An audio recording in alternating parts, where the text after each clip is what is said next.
महाराष्ट्रात सध्या 288 आमदार आहेत. पण 29च्या निवडणुकीनंतर हा आकडा 430 पेक्षा जास्त होऊ शकतो. हा केवळ हवेतला आकडा नाही, तर डिलिमिटेशन म्हणजेच मतदारसंघाच्या पुनर्रचनेचा हा सर्वात मोठा राजकीय धमाका असेल. नमस्कार, मी त्र्यंबक कापडे आणि आपण पाहत आहात त्र्यंबक कापडे डिजिटल.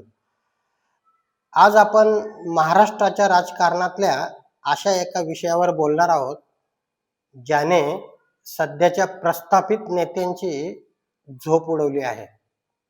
हा विषय आहे तुमच्या आमच्या विधानसभा मतदारसंघाचा आणि नेत्यांच्या अस्तित्वाचा.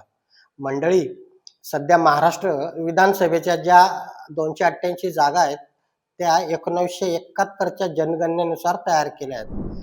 आता 50 वर्षाहून अधिक काळ लोटला. लोकसंख्या दुपटीने वाढली, पण लोकप्रतिनिधी मात्र तेवढेच राहिले. आता 2026 नंतर होणाऱ्या जनगणनेचा आधार घेऊन मतदारसंघाची पुनर्रचना करत जागा वाढवल्या जातील. दिल्लीत नवीन संसद भवन बांधलं गेलं. त्याच धर्तीवर महाराष्ट्रातही नवीन विधान भवनाची चर्चा सुरू झाली आहे. कारण सध्याच्या हॉलमध्ये 430 आमदारांना बसायला जागाच नाही. म्हणजे 2029 नंतरची विधानसभा नव्या स्वरूपात उभी करण्याची तयारी प्रशासकीय पातळीवर देखील आत्ताच सुरू झाली आहे. महाराष्ट्राचा नवा राजकीय नकाशा कसा असेल हे देखील आपण आता पाहिलं पाहिजे. राज्यात सर्वात मोठा बदल होईल तो मुंबई, पुणे, ठाणे, संभाजीनगर आणि नाशिक पट्ट्यात. जसं पुणे जिल्ह्यात सध्या 21 आमदार आहेत, ही संख्या तेथे 30 ते 32 वर जाऊ शकते. एकट्या मुंबईत सध्या 36 जागा आहेत, त्या 50 ते 55 पर्यंत वाढू शकतात. आपण उत्तर महाराष्ट्राचा विचार केला तर जळगाव, धुळे, नंदुरबार या भागातही मतदारसंघाची पुनर्रचना होताना दिसत आहे. एका तालुक्यात 2 आमदार किंवा 2 तालुक्यांचा मिळून एक तिसरा नवा मतदारसंघ असं चित्र देखील निर्माण होऊ शकतं.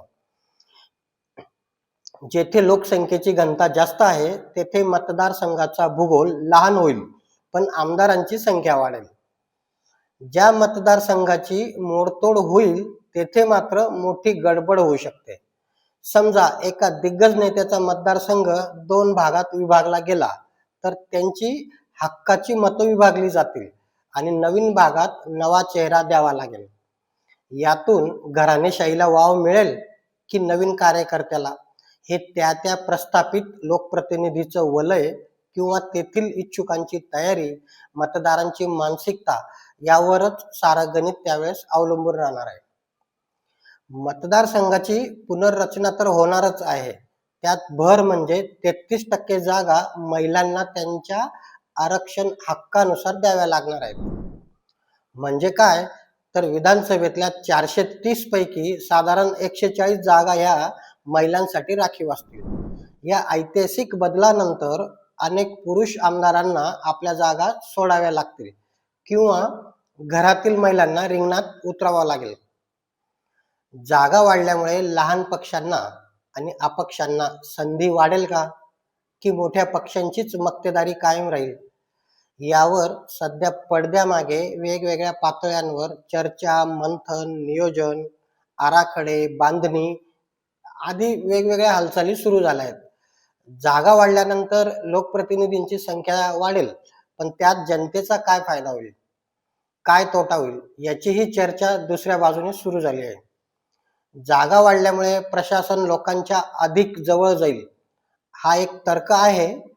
पण दुसरीकडे आमदारांचा फौजफाटा, त्यांचा पगार आणि त्यांची पेन्शन यामुळे राज्याच्या तिजोरीवर हजारो कोटींचा बोजा पडणार आहे. त्यामुळे असाही प्रश्न उपस्थित होऊ शकतो, आपल्याला जास्त विकास हवाय की फक्त जास्त नेते? मंडळी, हा जो बदल होणार आहे तो महाराष्ट्राच्या पुढील 50 वर्षांच्या राजकारणाची दिशा ठरवणारा देखील असेल. तुम्हाला काय वाटतं? आमदार वाढल्याने खरंच तुमचे प्रश्न सुटतील का? कमेंटमध्ये तुमचं मत नक्की नोंदवा.